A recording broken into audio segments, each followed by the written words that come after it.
একটা সময় ছিল যখন প্রিন্সেস আমার কাছে আবদার করত, আমি রোজ বাইরে যেতাম ওকে নিয়ে। এখন আর আমার বাইরে যাওয়া হয় না, বলতে পারো খানিকটা বাসাবন্দি আমি, যেহেতু আমি একজন সাধারণ গৃহিণী। আমার বাইরে যাবার তেমন প্রয়োজন পড়ে না, আলহামদুলিল্লাহ। আমার সুপার হিরো কিন্তু আমাকে বেশ আদরে রেখেছে, তেমন কোনো কিছুই আসলে বাইরে গিয়ে আমাকে করতে হয় না, সব কিছু আমার হাতের নাগালে এনে দেয়, সেগুলোই আমি ব্যবহার করি নানা কাজে। আমার আসলে প্রয়োজন পড়ে না, খুব একটা মার্কেটও আমার যাওয়া হয় না। তোমরা জানলে অবাক হবে, আমি হয়তো বছরে একবার বা দুবার মার্কেটে যাই, সেটি আমার জন্য মনে হয় আমার কাছে যথেষ্ট। তবে 30 বছরের সংসার জীবনে আর কত কি বা কেনার বাকি থাকে বলো তো? আলহামদুলিল্লাহ, যথেষ্ট হয়েছে, আলহামদুলিল্লাহ।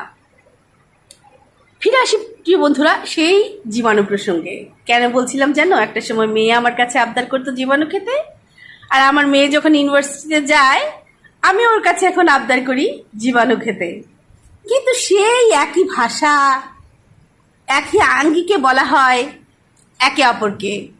এই একই আঙ্গিকের কথাটা কি জানো প্রিয় বন্ধুরা? আমি আজ বললাম মম আমার জন্য জীবাণু নিয়ে এসো, ও ঠিক বুঝে গেল। প্রথমে ও সিঙ্গারা খেয়েছিল, সুতরাং সিঙ্গারা আনতে হবে। এবং আজকেও 5টে সিঙ্গারা এনেছিল, আমি অলরেডি 2টো খেয়ে ফেলেছি। যেহেতু বাইরে বৃষ্টি পড়ছে, আমার মনে হলো তোমাদের সাথে আমি কথাগুলো শেয়ার করি। সিঙ্গারাকে জীবাণু নামে এখনো আমরা ডাকছি। বাইরের খাবার আসলে ভালো নয়, যদিও আমার বাস্তবিক গল্পটা তোমাদের বললাম বাইরের খাবার খাওয়ার জন্য উৎসাহিত করবার জন্য নয় অবশ্যই। তবে মাঝে মাঝে নিয়ম তো ভাঙাই যায়, কি বলো? প্রয়োজন কখনো আইন মানে না।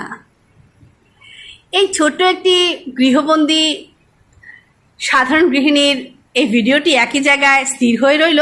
কার কার ভালো লাগলো জানিয়ে দিও।